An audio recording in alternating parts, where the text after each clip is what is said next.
नमस्कार, आप देख रहे हैं समाचार टाइम 24 और मैं हूं आपके साथ दीप्ति अग्निहोत्री। आपका स्वागत है हमारे प्रोग्राम खास खबर में। वित्त मंत्री अरुण जेटली 1 फरवरी को जब आम बजट 2017-18 संसद में पेश करेंगे तो यह बिल्कुल नए कलेवर में होगा।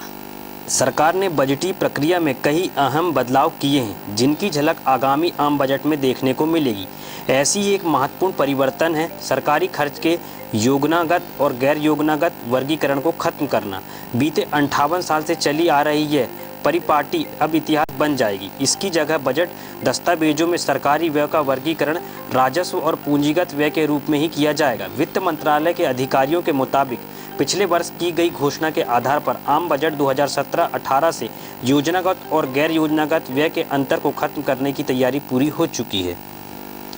यूपी विधानसभा चुनाव के मद्देनजर शुक्रवार को समाजवादी पार्टी की लिस्ट सामने आने के बाद कांग्रेस और समाजवादी पार्टी के बीच गठबंधन अधर पर लटकता दिखाई दे रहा है। कांग्रेस के वरिष्ठ नेता अजय माकन ने समाजवादी पार्टी की लिस्ट पर आपत्ति जताते हुए कहा, अब गठबंधन के बारे में तभी बात हो पाएगी जब गुलाम नबी आज़ाद की अखिलेश यादव से इस संबंध में बात करेंगे।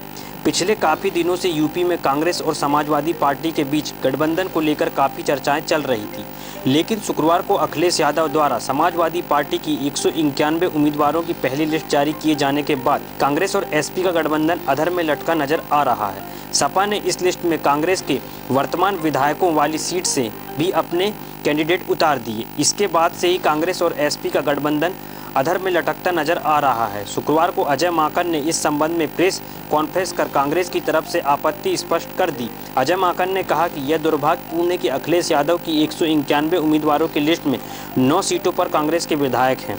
आरएसएस के पूर्व विचारक के एन गोविंदाचार्य ने शुक्रवार को कहा कि नोटबंदी का असर का आकलन करने के लिए कोई व्यवस्था नहीं की गई।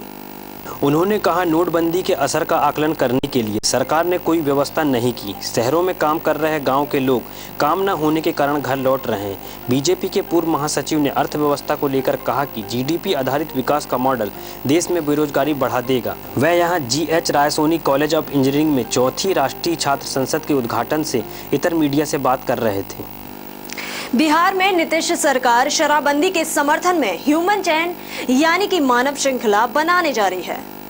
शराबबंदी पर पूरी तरह एकजुटता दिखाने के मकसद से ये मानव श्रृंखला बनाई जा रही है। इस मानव श्रृंखला से कई रिकॉर्ड बनने की उम्मीद है। पटना के गांधी मैदान में पिछले कई दिनों से मानव श्रृंखला के लिए हो रही तैयारी का परिणाम आज दुनिया देखेगी। दावा है कि इस मानव श्रृंखला में 2 करोड़ से ज़्यादा लोग हिस्सा लेंगे, जो अपने आप में रिकॉर्ड होगा। इस संभावित रिकॉर्ड पर नज़र भी रखी जा रही है। बिहार के लिए आज का दिन इसलिए भी खास है क्योंकि मानव श्रृंखला करीब 11,292 किलोमीटर लंबी होगी। बिहार के सभी जिले इस मानव श्रृंखला से जोड़ेंगे और कहीं टूट भी नहीं होगी। नासा और इसरो के सैटेलाइट के जरिए मानव श्रृंखला की फोटोग्राफी की जाएगी। शिवपाल यादव द्वारा 393 प्रत्याशियों की सूची और अब शुक्रवार को अखिलेश यादव द्वारा 208 प्रत्याशियों की सूची में 40 नाम ऐसे हैं जिन्हें टिकट नहीं मिला है। शिवपाल यादव ने मीरापुर से शहनवाज राणा को टिकट दिया था, जबकि सपा अध्यक्ष की सूची में लियाकत अली का नाम है। ऐसे ही थाना भवन से किरणपाल कश्यप को टिकट दिया गया था, जिनके स्थान पर सुधीर पवार को टिकट मिला है। शिवपाल ने सरधना से मैनपाल सिंह को टिकट दिया था। अखिलेश ने अतुल प्रधान को प्रत्याशी बनाया है।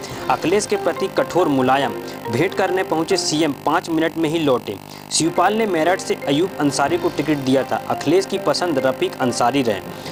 मुख्यमंत्री ने जमीन कब्जे के आरोप में बिस्वा के विधायक रामपाल यादव को पार्टी से निकाल दिया था। शिवपाल ने उन्हें दोबारा पार्टी में टिकट भी दे दिया था। नई सूची में उनका टिकट कट गया है। अब वक्त तो चला है छोटे से ब्रेक का। ब्रेक के बाद भी खबरों का सिलसिला जारी है। देखते रहिए समाचार टाइम 24।